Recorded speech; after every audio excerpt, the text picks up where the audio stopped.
নমস্কার বন্ধুরা, আমার চ্যানেলে তোমাদের সকলকে স্বাগত জানাই। আমার আজকের রেসিপি পার্শে আর বাটা মাছের আলু দিয়ে ঝোল। আমি এই মাছগুলোকে কেটে ধুয়ে নুন হলুদ মাখিয়ে নিচ্ছি। এই যে এইটা পার্শে মাছ আর এই যে এইটা বাটা মাছ।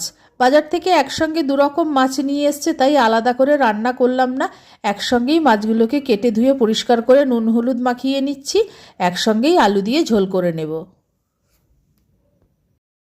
কড়াই ভালো করে গরম করে নিয়েছি। কড়াইতে অল্প সর্ষের তেল দিয়ে দিলাম। তেল থেকে ধোঁয়া উঠতে শুরু করেছে। এইবার মাছগুলো ভেজে নেব। একসাথে 4-5টা করে মাছ ভেজে নিচ্ছি। সব মাছগুলো এরকম লাল করে ভাজতে হবে। এই মাছগুলো ভাজা হয়ে গেছে, আমি তুলে নিচ্ছি। কি মাছগুলো ভাজা হতে হতে আমি মশলা করে নিচ্ছি। আমি 10-12 কোয়া রসুন নিয়েছি, 2টো পেঁয়াজ নিয়েছি আর কিছুটা আদা নিয়েছি।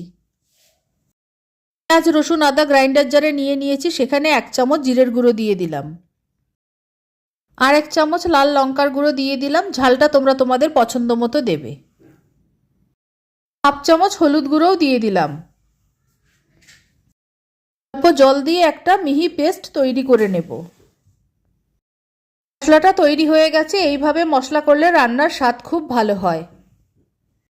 সব মাছ ভাজা হয়ে গেছে। এবার সর্ষের তেলে কালো জিরে ফোড়ন দিলাম।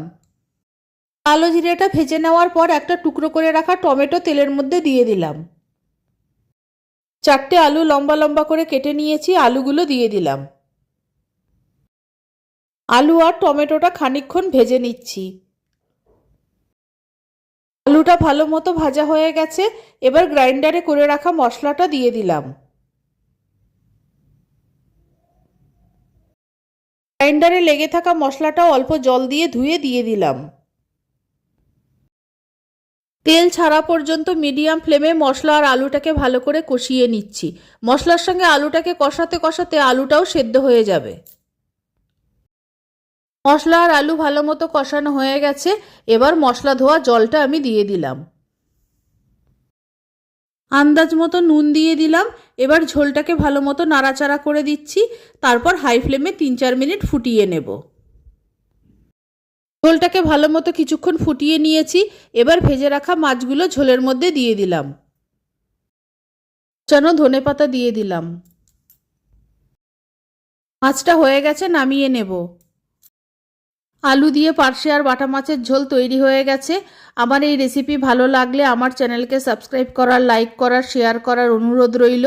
আর আমার নতুন পুরনো সকল বন্ধুদের আন্তরিক ধন্যবাদ ও ভালোবাসা জানিয়ে আমি আমার ভিডিও শেষ করছি। সকলকে অসংখ্য অসংখ্য ধন্যবাদ।